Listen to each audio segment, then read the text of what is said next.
આગામી ચોમાસાને લઈ કલોલ પ્રાંત કચેરીમાં આજે મહત્વપૂર્ણ બેઠક યોજાઈ હતી। ચોમાસા દરમિયાન અતિવૃષ્ટિ, વાવાઝોડા તથા નીચાણવાળા વિસ્તારોમાં પાણી ભરાવાની સમસ્યાને નિવારવા માટે જિલ્લા તંત્ર દ્વારા વ્યવસ્થિત આયોજન કરવામાં આવ્યું છે।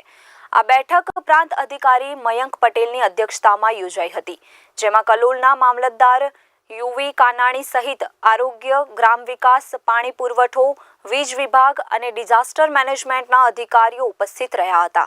બેઠક દરમિયાન ખાસ કરીને શહેર તેમજ ગ્રામ્ય વિસ્તારોમાં આવેલા નીચાણવાળા વિસ્તારોમાં વરસાદી પાણી ભરાવાની સમસ્યા અંગે વિસ્તૃત ચર્ચા કરવામાં આવી।